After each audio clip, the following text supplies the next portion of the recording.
नमस्कार, आप सभी का स्वागत करता हूं अपने YouTube चैनल सुरेंद्र सिंह बोरा में। और 2 अक्टूबर गांधी जयंती और लाल बहादुर शास्त्री की जयंती पर आप सभी को हार्दिक शुभकामनाएं एवं बधाई। और उन पुण्य आत्माओं को जिनका आज जन्मदिन है तो उनको सत सत नमन करते हैं। और गांधी जी की जयंती के शुभ अवसर पर मुझे भी आज वीडियो के माध्यम से उन साथियों को कुछ कहने का मौका मिला है जो बार बार मेरी कार्यप्रणाली पर प्रश्न चिन्ह उठाते हैं और तमाम तरीके के सवाल उनके रहते हैं, क्योंकि बहुत सारे ऐसे साथी हैं जो मेरा वीडियो तो देखते हैं लेकिन उनको मेरी जो कार्यशैली है, जो मेरी कार्यप्रणाली है, वो कार्यप्रणाली पसंद नहीं आती है। क्योंकि देखिए, कोई भी चीज़ कानून के सीमा में होती है और कानून के सीमा में ही बनाई जाती है निश्चित रूप से, और हर चीज़ कानून के तहत ही बनाया जाता है। अब हम बात यहाँ पर बीएड ब्रिज कोर्स की बात कर रहे हैं। तो अगर बीएड ब्रिज कोर्स प्रशिक्षण बनाया गया है इन सर्विस टीचर के लिए, तो वो भी किसी न किसी कानून के दायरे पर बनाया गया है। तो वो किस तरीके से बनाया गया है, इस चीज़ को मैं बात करूँगा, क्योंकि 2 अक्टूबर गांधी जयंती पर ही ये कोर्स शुरू हुआ था, इस कोर्स का उद्घाटन हुआ था। तो right to children to free and compulsory education bill 2009 as pass by Lok Sabha, तो लोकसभा से जो बिल पास हुआ 2017 में, तो राइट टू एजुकेशन के कारण सभी जगह शिक्षा का विस्तार हुआ। अब राइट टू एजुकेशन से पहले जो है सर्व शिक्षा अभियान था, यानी कि एसएसए था। तो सर्व शिक्षा अभियान का विस्तार हुआ कहो या राइट टू एजुकेशन, इन सभी का जो है विस्तार किया गया। लेकिन इस विस्तार में अब प्रशिक्षण की आवश्यकता थी। प्रशिक्षण की जो आवश्यकता थी या प्रशिक्षण चाहिए था राइट टू एजुकेशन के तहत, जो जिसमें बच्चों को क्वालिटी एजुकेशन दी जाए 1ली से 8वीं तक। तो कुछ जगहों पर जो है कि डीएलएड चाहिए था और कुछ जगहों पर बीएड कैंडिडेट चाहिए थे, चाहे वो लोअर प्राइमरी हो या अपर प्राइमरी में हो। बहुत सारे लोग कहते थे कि आप क्यों लगे रहते हो, क्यों आप बार बार रिसर्च कर लो। देखिए, मैं रिसर्च बिल्कुल, अगर मैंने सुप्रीम कोर्ट गया हूँ तो रिसर्च के आधार पर गया हूँ, जब हमारे जो एविडेंस हैं वो पुख्ता हैं और न्यायिक दरवाजे, न्यायालय के जो न्याय प्रणाली के दरवाजे हर किसी के लिए खुले होते हैं। तो उस प्रणाली के तहत ही हम न्यायपालिका में भी गए हैं और न्यायपालिका में हमने अपना ये पक्ष रखा है। साथियों, राइट टू एजुकेशन के तहत जब शिक्षा का विस्तार हुआ तो बच्चों को क्वालिटी एजुकेशन देने के लिए, कि यानी कि उससे पहले सर्व शिक्षा अभियान था ये, तो अब बच्चों को क्वालिटी एजुकेशन पाने का भी हक था, ये उनका फंडामेंटल राइट होता। तो 1ली से 8वीं तक पढ़ाने के लिए डीएलएड की आवश्यकता पड़ती थी और कुछ जगहों पर बीएड चाहिए थे। लेकिन ये जो प्रशिक्षण चाहिए था तो लोग नहीं मिले, तो कुछ जगहों पर जो है कि इसके लिए जो है कि लोग नहीं मिले। तो इसलिए जो है कि क्या होता है, एंट्रेंस टीचर लिए गए, एंट्रेंस टीचरों को रखा गया। तो अब राज्य सरकारों की तरफ से जो है कि एंट्रेंस टीचर को रखा गया है और एंट्रेंस शिक्षक लेने के लिए परमिशन भी सरकारों की तरफ से दी गई। किसको? शिक्षा विभाग को। एंट्रेंस टीचर आप ले सकते हो, इसकी भी परमिशन दी गई थी। आप सभी लोगों को पता है परमिशन दी गई थी, चाहे आप शिक्षा मित्र को ले लीजिएगा, ईजीएस आचार्य को बाद में जो प्रमोटेड शिक्षा मित्र बने, बाद में जो है कि प्राथमिक शिक्षक बन गए हैं। तो अब स्थिति ऐसी थी कि जब परमिशन मिल गई तो इन लोगों को 2015 तक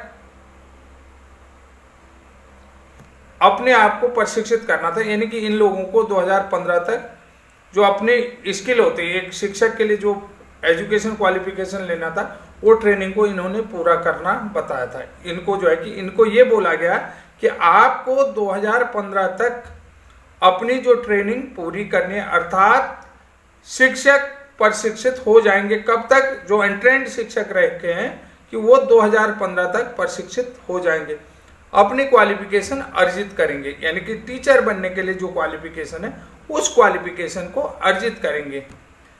अब बात आती है कि 3 लाख लोगों को का जो ट्रेनिंग होगा पहले साल में लगभग 3, ये कुल मिलाकर के 2010 के बाद 2015 तक 3 लाख लोगों का प्रशिक्षण कंप्लीट हो गया था।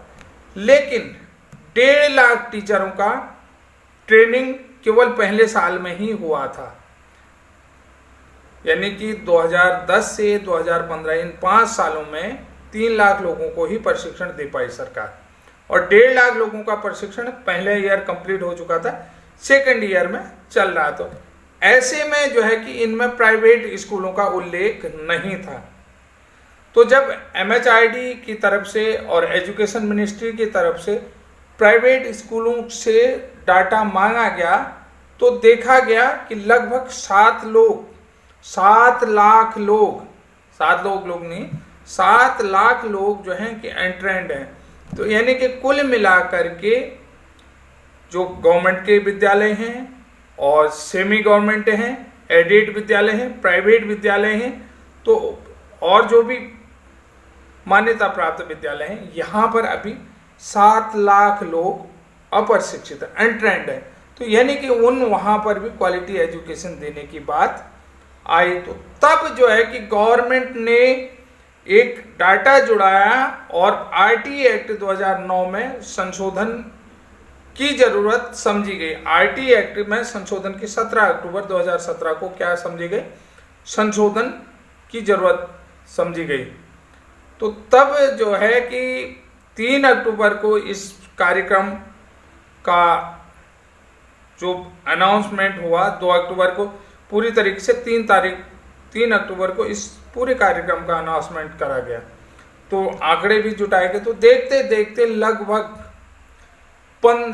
11,80,000 लोगों का रजिस्ट्रेशन 3 तारीख के बीच में, यानी कि 12 अक्टूबर तक कुल मिलाकर के 11,80,000 लोगों का रजिस्ट्रेशन हो चुका था। तो ऐसे में देखिए सरकार ने सिर्फ 31 मार्च 2019 तक ये प्रशिक्षण कराना था। ये 2 साल के लिए ही ये अवधि बढ़ाएगी कि 2 साल के बाद फिर जो है कि शिक्षकों को प्रशिक्षण नहीं कराया जाएगा। अब इसको रिट्रोस्पेक्टिव रूप से 1 अप्रैल 2015 से लिया गया, लेकिन 4 लाख शिक्षक ही प्रशिक्षित हो पाए 5 साल में। अब जो है कि बड़े व्यापक रूप में लोगों से रजिस्ट्रेशन करवाए गए अप्रशिक्षित शिक्षकों से, फिर उनका जो है कि प्रशिक्षण करवाया गया, चाहे वो ब्रिज कोर्स वाले हों, DLED वाले हैं, उनके 2 साल में कुछ वर्कशॉपें भी रखी गई कि 12-12 दिन की जो वर्कशॉप रखी गई, उन वर्कशॉपों के माध्यम से भी प्रशिक्षण पूरा करा गया। और DLED के लिए 180 लेक्चरर, लगभग 500 कुछ लेक्चर्स जो है कि इस कोर्स में भी रखे गए। लेक्चरर नहीं, 1080 लेक्चर्स जो है DLED में और 500 कुछ लेक्चर जो है कि ब्रिज कोर्स में रखे गए। तो साथियों, ये जो इसका विधिवत जो उद्घाटन हुआ जब ऐप बनाया और इसके बाद स्वयं प्रभा जो टीवी चैनल लॉन्च हुआ, तो वो जो है सारे 2 अक्टूबर गांधी जयंती में ही हुए। तो ये अवसर मिला कि मैं आपको बता देता हूं कि इन सर्विस टीचर के लिए जो प्रशिक्षण की बुनियाद रखी गई वो आज ही के दिन 2 अक्टूबर में गांधी जयंती के दिन रखी गई। और मुझे बहुत सारे लोग कह रहे थे कि आप किस आधार पर कह दे रहे हैं कि ये कोर्स जो है पूरी तरीके से वैलिड है। मैं आपको बता देता हूँ, ब्रिज कोर्स है, इसको कोई भी डिनाई नहीं कर सकता है। चाहे आप हाई कोर्ट में जाएं तो भी डिनाई नहीं होगा, सुप्रीम कोर्ट में जाएं तो भी ये डिनाई नहीं होगा। ये कोर्स इतना मजबूत है कि जब आप इस कोर्स के सारे अधिसूचनाओं को देखोगे, पॉलिसी मैटर को देखेंगे और कहाँ पर कानून में संशोधन की जरूरत पड़ी, कि जो RT एक्ट में संशोधन की जरूरत पड़ी और क्यों इस प्रशिक्षण के आवश्यकता पड़ेगी और पड़ी है, और क्यों ये प्रशिक्षण करवाया गया। जब आप इसको देखोगे, इन सर्विस टीचर जो प्राइवेट स्कूलों में पढ़ा रहे थे उन लोगों का उल्लेख जब आप देखोगे, जहां पर लिखा गया है कि इस योग्यता के साथ ये शिक्षक देश में कहीं भी अध्यापक के रूप में नौकरी कर सकते हैं, इन्हें किसी भी प्रकार से डिनाई नहीं किया जा सकता है। तो तब आपको समझ में आएगा कि वास्तव में जो सुरेंद्र सिंह बोरा जी बता रहे हैं बीएड ब्रिज कोर्स का, कि वो बीएड ब्रिज कोर्स भी निश्चित रूप से न्याय पाने का हकदार है और उसे न्याय मिलना चाहिए। क्योंकि अगर देखिए, इन लोगों को कंपलसरी जो 31 मार्च 2019 की डेडलाइन मिली थी, उस डेडलाइन में इनको प्रशिक्षण होना बहुत ज़रूरी था। तो साथियों, मैंने आपसे कहा ना कि right to children to free and compulsory education bill 2009 as pass by Lok Sabha, इसी के तहत ब्रिज कोर्स प्रशिक्षण करवाया गया है। तो ज़्यादा कुछ न कहते हुए मैं उम्मीद करता हूं कि आप भली बात बीएड ब्रिज कोर्स प्रशिक्षण को समझ गए हैं, और जो लोग इसे पुलिया कोर्स समझ रहे हैं तो वो लोग इसको अच्छे तरीके से देखें कि ये सुप्रीम कोर्ट में क्यों गया है। क्योंकि न्यायपालिका के दरवाजे सभी के लिए खुले रहते हैं। अगर हम गलत गए हैं तो निश्चित रूप से उसके अगेंस्ट कोई बात आएगी, अगर हम सही गए तो निश्चित रूप से हमें आशा करता हूं कि सुप्रीम कोर्ट से भी बीएड ब्रिज कोर्स विजय होकर के आएगा, ये उम्मीद करता हूं। आज 2 अक्टूबर है, गांधी जयंती के दिन ही ये कोर्स शुरू हुआ था, और गांधी जयंती के ही दिन मैं आप लोगों को इस कोर्स के बारे में बता रहा हूं। तब तक के लिए उम्मीद करता हूं कि आप सारे समझ गए होंगे। तब तक के लिए जय हिंद, जय उत्तराखंड।